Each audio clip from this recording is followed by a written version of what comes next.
Press TV headlines. In Afghanistan, eyewitnesses say U.S. soldiers burned the bodies of 4 little girls after killing 17 civilians in their beds.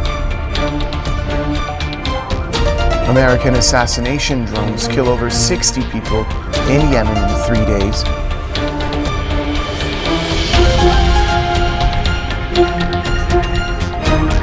And in Spain, hundreds of thousands take to the streets in 60 cities to protest newly approved austerity measures.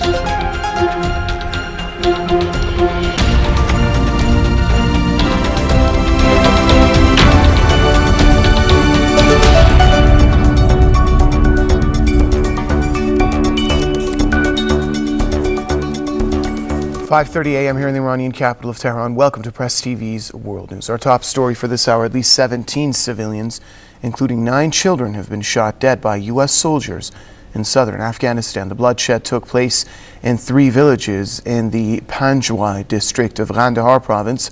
The Taliban claim at least 50 people were killed in the rampage. Villagers say the U.S. forces gathered 11 bodies, including those of 4 girls below the age of 6, and set fire to them. They killed a child who was 2 years old. Was this child a Taliban? There is no Taliban here. The Americans are always threatening us with dogs and helicopters during night raids. Right after the killings, locals gathered outside one of the U.S. bases in southern Afghanistan. Afghan President Hamid Karzai has condemned the attack, calling it an inhuman and intentional act. He has also demanded an explanation. U.S. President Barack Obama called Karzai following the shooting. He has promised a probe into the killings. There's been no word on the motive behind the attack. Well, the U.S. Embassy in Kabul has issued a statement of condolence over the killing of Afghan civilians by American forces. We're saddened by this violent act against our Afghan friends. Our thoughts and prayers are with the families and their entire community. Acting U.S. Ambassador to Afghanistan James Cunningham, however, stopped short of apologizing to the Afghan people and government. Cunningham said the incident is under investigation. The spokesman of NATO's International Security Assistance Force in Kabul has confirmed the killing of Afghan civilians by American troops. Brigadier General Karsten Jacobson claims the massacre was carried out by a lone American soldier. On innocent civilians, then returned to his base and was taken into custody, and he is now in U.S. custody, and the investigation into this case, his reasons, has started. Unified Protector. NATO's Secretary General Anders Fogh Rasmussen has also expressed shock and sadness over the shooting. 17 Afghans, including 9 children, and 3 women were killed when U.S. soldiers entered the homes of civilians in southern Kandahar province on Sunday. Neither the U.S. nor NATO officials have apologized for the incident so far. Afghan President Hamid Karzai says his country will ink a strategic pact with the U.S. ahead of the NATO summit in Chicago in May. This agreement would not include the U.S. military bases in Afghanistan. After 1 year, the 2 sides would discuss modalities as how to use bases and other facilities. If agreed, then another deal would be inked. Karzai said that a halt to night raids by U.S.-led forces is one of the preconditions for signing the deal. He said his government is careful about securing Afghanistan's national interests and sovereignty. He also noted that the Afghan government has the right to buy military equipment from any country, including India, Russia, China, and Poland. Karzai added that the U.S. and its allies will provide over $4 billion in aid every year after their complete withdrawal from Afghanistan. Around 130,000 foreign forces, including some 90,000 Americans, are expected to be pulled out by the end of 2014. A law firm is set to take legal action against British Foreign Secretary William Hague, this over his alleged complicity in the U.S. assassination drone strikes in Pakistan. London-based law firm Lee Day & Co. says it has credible evidence that Hague oversaw a policy of passing British intelligence to American forces. The firm will issue formal proceedings against Hague on behalf of the family of the Pakistani man killed last year. Malik Duat Khan was part of a local Jirga, or Council of Elders. A U.S. drone fired a missile that hit him while he was holding a meeting in northwestern Pakistan.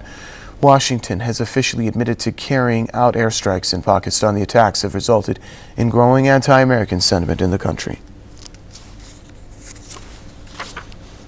While U.S. drones have killed over 60 people in the Yemeni provinces of Baida and Abyan over the past few days, the latest casualties have been reported in Abyan province.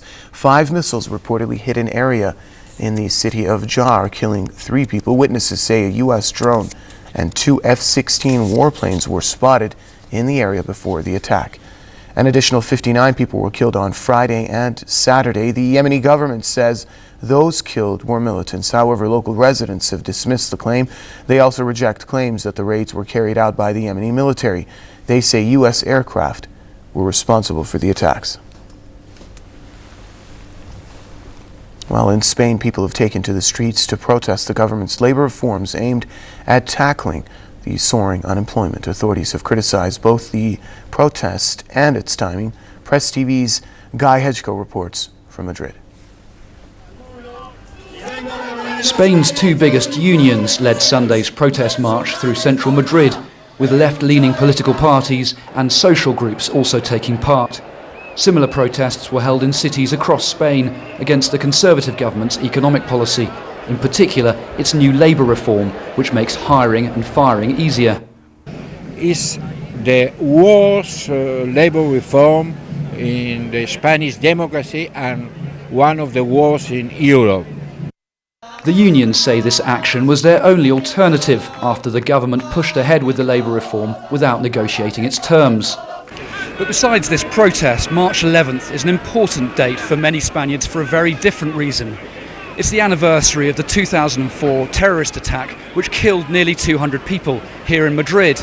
Every year that anniversary is marked with a tribute to the victims.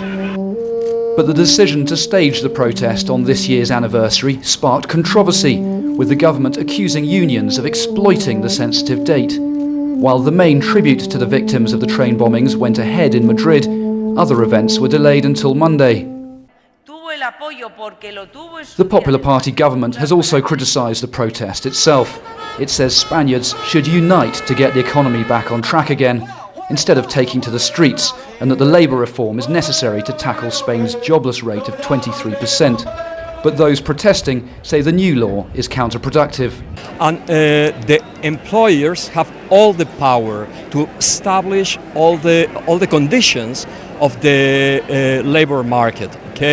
Salaries, working conditions, economic situation of the workers. So it is like the Middle Ages. It's like going backwards like a century.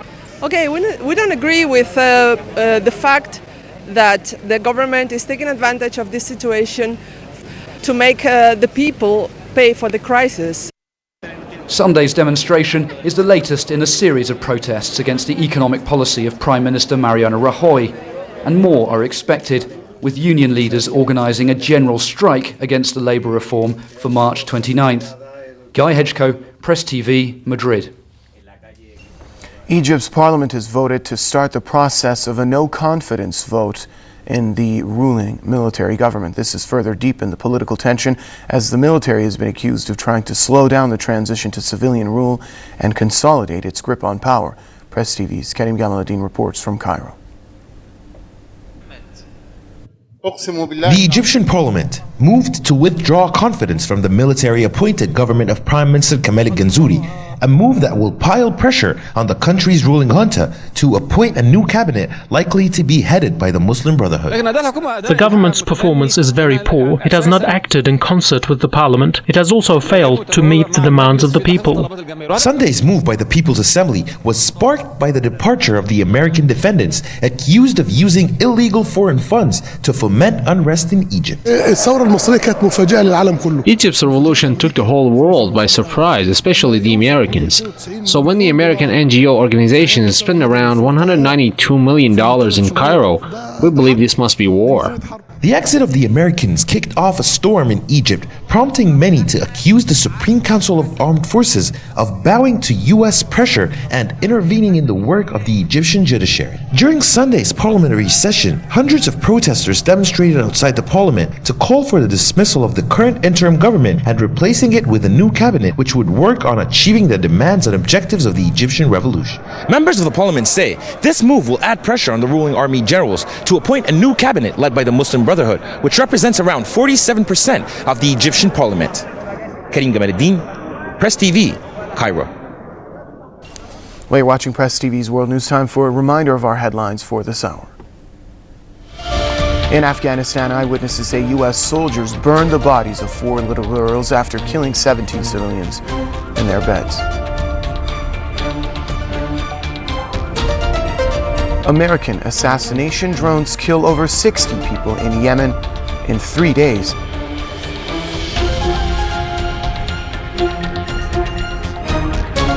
And in Spain, hundreds of thousands take to the streets in 60 cities to protest newly approved austerity measures.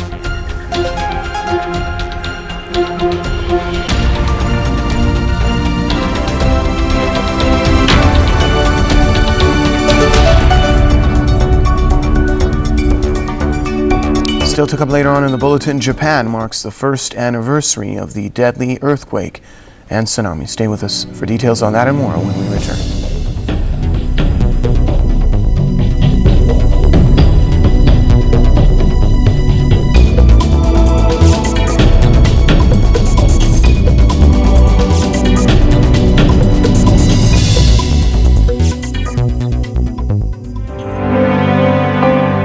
According to the U.S. Geological Survey, Afghanistan is sitting on $1 trillion of natural resources.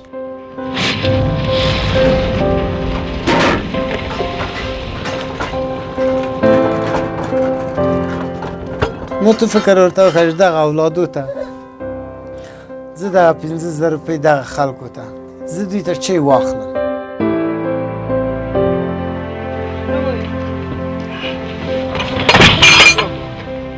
وایم چې دغه ګوټک نه چې واخته شلې نور راوتل دي د خدای په لاس کې دي. The road to recovery will be long. It will be expensive and it will be treacherous.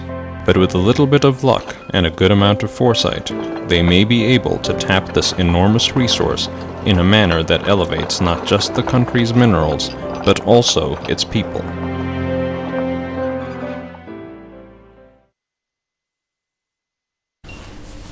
Welcome back, everybody. Israeli warplanes have attacked Gaza once again, this time injuring at least 27 Palestinians. Press TV has learned that 9 children are among the injured. Tel Aviv has stepped up its attacks on Gaza in recent days. Up to 18 Palestinians have lost their lives since Friday. Israeli Premier Benjamin Netanyahu has defended the airstrikes. He has praised the Israeli armed forces for the attacks and promised that they will continue.